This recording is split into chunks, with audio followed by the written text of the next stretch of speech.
AJPI, association d'assurés engagés et responsables, présente Sud Radio, le grand matin week-end, la force de l'engagement, Muriel Réus. Bonjour, ce matin je reçois Elisabeth Chungui, directrice exécutive de la RSE du groupe Orange et présidente de l'association Capital Filles.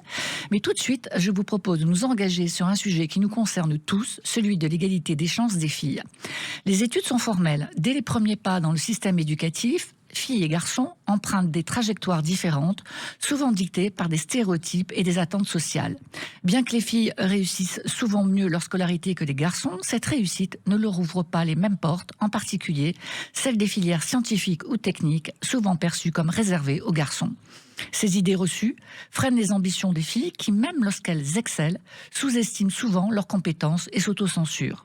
Si ces mécanismes touchent toutes les filles, ils deviennent encore plus écrasants pour celles issues de milieux défavorisés où les inégalités sociales et culturelles multiplient les obstacles et creusent les disparités. Dans les foyers aisés, les parents jouent un rôle clé. Ils accompagnent les devoirs, engagent des professeurs particuliers, offrent des ressources pédagogiques variées et valorisent les études longues. Mais pour ces jeunes filles issues de milieux vulnérables, les mécanismes limitants s'intensifient. En 2018, selon le programme international pour le suivi des acquis des élèves, l'écart de score entre les élèves les plus aisés et les plus précaires atteignait 107 points en France, une des plus fortes disparités éducatives en Europe. Là où les ressources manquent, les filles se retrouvent souvent cantonnées à des rôles féminins, métiers du soin, de l'éducation ou emplois locaux peu diversifiés, ce qui limite leurs perspectives professionnelles. À cela s'ajoute une pression sociale et familiale plus forte. Dans les contextes fragiles, les familles privilégient les études courtes, jugées plus accessibles et moins coûteuses. Souvent éloignés du monde académique, les parents disposent rarement des informations nécessaires pour encourager les filles à envisager des parcours plus diversifiés. Et cela se reflète évidemment dans les choix d'orientation. Seulement 8% de filles de milieux modestes optent pour des spécialités scientifiques au lycée, contre 21% des garçons du même milieu. Et sur le plan académique, les filles, peu exposées aux concours ou aux classes préparatoires, s'autocensurent face à des filières perçues comme réservées à une élite sociale. La peur de ne pas réussir, combinée à un sentiment d'isolement, ressenti par 64% d'entre elles selon le baromètre de l'association Capital Filles, limite encore davantage leurs perspectives. Mais ce qui est frappant, c'est que quels que soient les milieux sociaux, dès la sortie du collège, la motivation des filles chute et devient nettement inférieure à celle des garçons. Sentiment faible d'efficacité personnelle, peur de l'échec, pression de devoir répondre à des attentes sociales souvent contradictoires. Il est grand temps de redonner confiance aux filles, quel que soit leur milieu ou leurs origines, de considérer la mise en œuvre de soutien pluridimensionnel pour leur permettre d'explorer pleinement leurs talents et d'accéder en toute liberté à toutes les opportunités. Bonjour Elisabeth Chungui, je suis heureuse de vous recevoir ce matin. Écoutez, je suis ravie, bonjour, ravie d'être avec vous Muriel. Et que dire après cet édito magnifique? Mais plein de choses, plein de choses. Donc je rappelle, vous êtes directrice exécutive en charge de la RSE du groupe Orange, vous êtes présidente de cette association Capital Filles.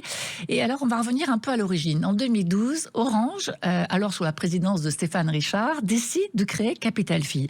Alors moi j'ai un peu envie de vous demander, mais pourquoi un tel groupe avec son expertise dans les technologies, son rayonnement international, a-t-il décidé de s'engager spécifiquement dans cette initiative d'accompagnement des filles issues de milieux défavorisés ? Eh bien, Orange est très engagé en faveur de l'égalité des chances et également en faveur de la diversité de genre, notamment quand on est un grand groupe industriel où on sait qu'on a vraiment le devoir d'amener les filles vers les métiers techniques et du numérique. Donc, la naissance de Capital Filles part du constat finalement d'un triple plafond de verre. Celui lié au genre, celui lié aux origines sociales, puisque Capital Filles s'adresse spécifiquement à des jeunes filles issues des quartiers prioritaires de la ville et des territoires ruraux. Et puis déjà avec cette idée du troisième plafond de verre sur les métiers scientifiques, mais qu'on pousse vraiment aujourd'hui. Alors pourquoi c'est déjà ce troisième plafond de verre? Parce qu'à l'origine, Orange a réuni autour de la table des entreprises et beaucoup d'entreprises fondatrices venaient déjà du milieu de l'industrie. Je pense à ANJ, puis Veolia qui nous a rejoints. Et donc l'idée, c'était absolument inédit, c'était finalement de mettre autour de la table les entreprises, des citoyennes que sont nos marraines engagées dans les entreprises pour accompagner nos filleuls dans une démarche de mentorat, et évidemment l'éducation nationale, puisque l'éducation nationale nous a ouvert les portes de nos 120 lycées partenaires aujourd'hui. Alors, vous êtes, je l'ai dit, directrice exécutive de la RSE. Vous portez déjà des projets liés à l'engagement social de l'entreprise. Est-ce que cette présidence, donc double fonction au sein de chez Orange, donc j'imagine que vous jonglez avec votre agenda, est-ce que cette présidence s'inscrit comme un prolongement naturel de cette mission chez Orange? Ou c'est très différent? C'est un prolongement absolument naturel parce que nous valorisons l'engagement de nos collaborateurs aussi, parce qu'on pense que des collaborateurs engagés vers la société civile, cela permet un épanouissement, cela développe aussi des soft skills qui sont utiles pour l'entreprise dans un monde de plus en plus incertain. Et puis surtout parce que dans RSE, il y a responsabilité sociétale et environnementale, et donc un grand groupe comme Orange a une responsabilité envers la société. Et donc, naturellement, ce sujet d'égalité des chances, de féminisation des métiers techniques, des métiers scientifiques, c'est le prolongement naturel. Puis, évidemment, il y a un engagement personnel aussi, parce que dans ma vie précédente, j'étais journaliste et présentatrice, et combien de fois, en raison, par exemple, de ma couleur, on m'a fait comprendre que ces métiers n'étaient pas pour moi, que ce n'était pas ma place. Et donc, le message de Capital Fille résonne profondément avec mon parcours, parce que le principal message que nos marraines transmettent aux filleuls, qu'on transmet aussi à travers nos ateliers collectifs, c'est: tout est possible, tous les métiers sont pour vous, à condition, de travailler et d'être bien entouré, parce qu'on ne réussit pas seul, il faut un grand village tout autour, et dans ce grand village, il y a les marraines Capital Fille. Et dans ce grand village, il y a aussi les deux stades d'accompagnement que vous proposez. Il y en a un très innovant à l'époque, parce que c'était pas facile d'accepter dans les lycées, dans les collèges des entreprises. Vous organisez des ateliers collectifs pour déconstruire, si j'ai bien compris, des stéréotypes de genre. Alors, pourquoi, d'après vous, quels sont les principaux freins ou impensés qui limitent les ambitions et les choix des filles issues de ces quartiers défavorisés ou des zones rurales en France? Vous l'avez très bien résumé dans votre édito. Finalement, aujourd'hui, on est dans un pays où l'ascenseur social est grippé. Donc, il y a une autocensure qui est très forte, et encore plus forte dans les quartiers prioritaires de la ville et des territoires ruraux, et encore plus forte chez les filles. Il faut des rôles modèles déjà. Et ça, leur marraine, Capital Fille, ce sont des rôles modèles. On leur ouvre les portes d'entreprise. En plus, quand on ouvre aujourd'hui à nos filleuls les portes de l'entreprise d'Orange, quand on fait des démos, quand on organise nos challenges d'innovation et découvre tous ces métiers techniques, quand on leur explique en plus que la patronne est une femme aujourd'hui, Christelle Edman, quel rôle modèle! Donc voilà, il y a le rôle modèle, il y a tout simplement déjà aussi la connaissance, savoir que ces filières existent, savoir que ces métiers existent.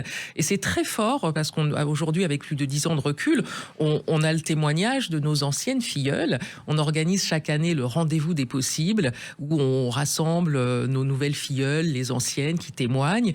Et je me souviens par exemple du témoignage d'une jeune salariée chez Veolia, une ancienne filleule, qui a commencé par dire: alors moi aujourd'hui je travaille dans les métiers de l'environnement, les sujets de recyclage, du traitement des eaux usées. Je ne savais même pas que ces métiers existaient.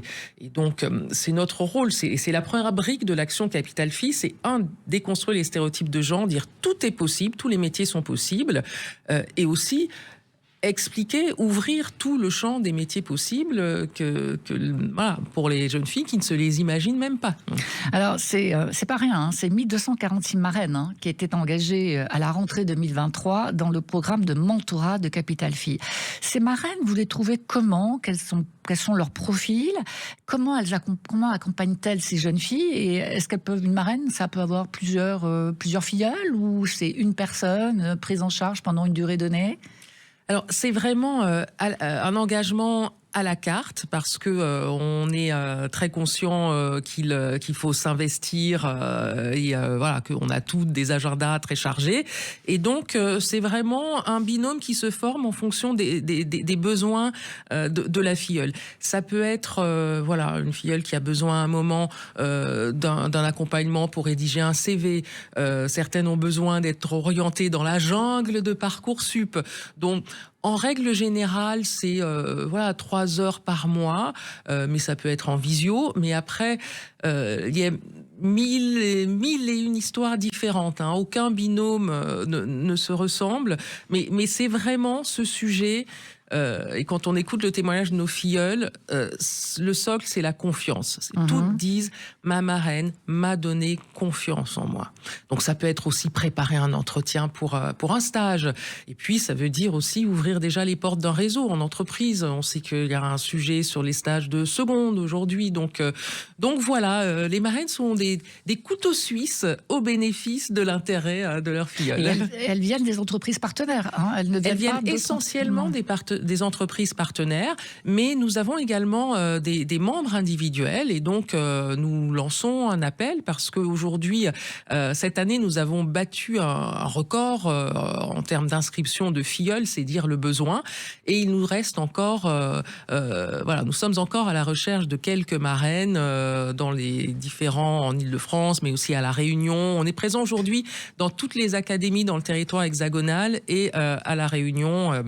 Et donc voilà, donc l'association est aussi ouverte aux membres individuels qui veulent être marraines. Donc mesdames, si vous nous écoutez, allez sur le site de Capital Fille et inscrivez-vous pour devenir marraine d'une de ces 12 000 jeunes femmes qui ont été accompagnées.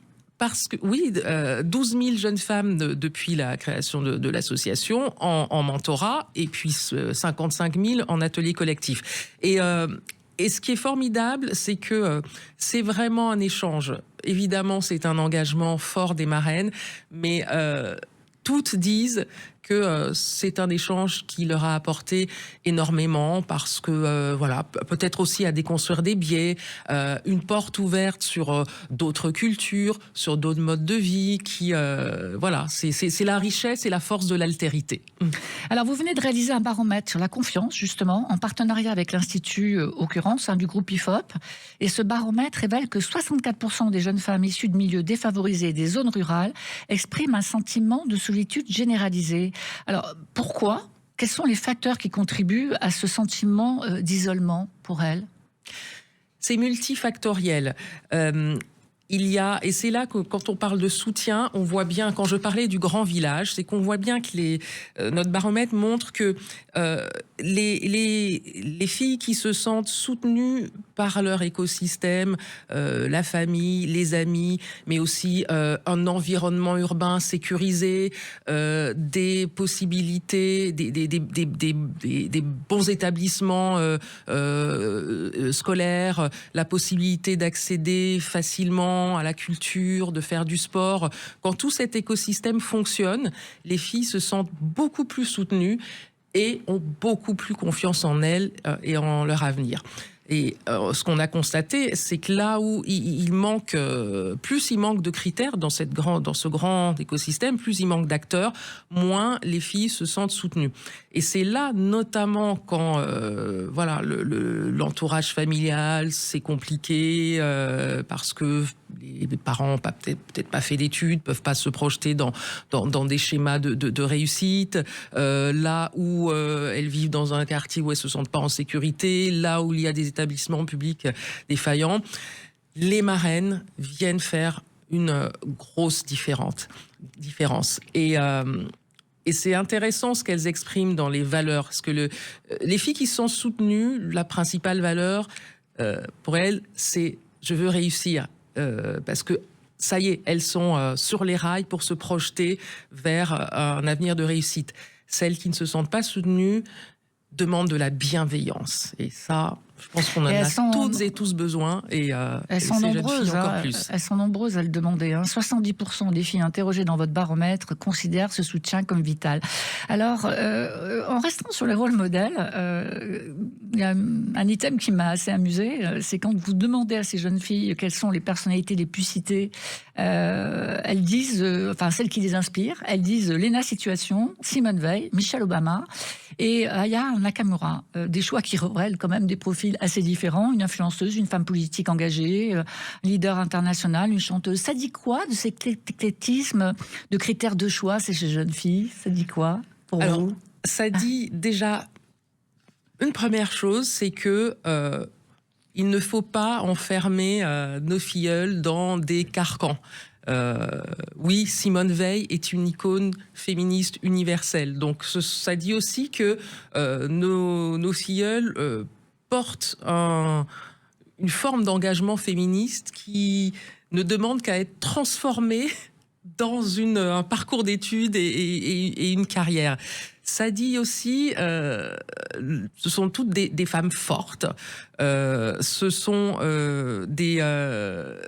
y compris, voilà, moi je trouve très intéressant Lena Situation, parce que dans le monde des influenceuses, il y a le meilleur comme le pire. Il y a beaucoup d'influenceuses qui entretiennent quand même des clichés de la bimbo, décérébrée, qui fait juste des vidéos de maquillage. Vous n'allez pas vous faire des amis. Dubaï.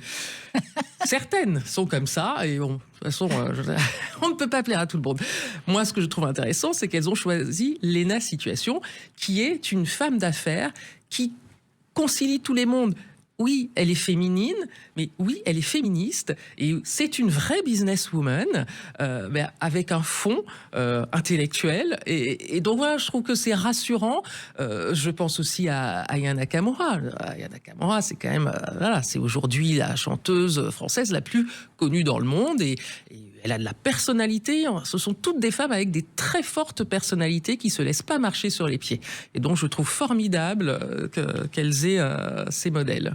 Eh bien, merci beaucoup, Elisabeth Chogui, pour ce partage ce matin. Ouvrir le champ des possibles, croire en soi, c'est le leitmotiv de l'association Capital Filles, une association extrêmement intéressante, inspirante et éclairante, qui offre à ces jeunes filles les clés pour ouvrir des portes et surtout pour rêver d'avenir qu'elles n'imaginaient même pas possible. Et je vous dis, je vous souhaite un excellent dimanche et on se retrouve dimanche prochain pour une nouvelle émission de La Force de l'Engagement. Sud Radio, le grand matin week-end, la force de l'engagement, Muriel Réus. Avec AJP, association d'assurés engagés et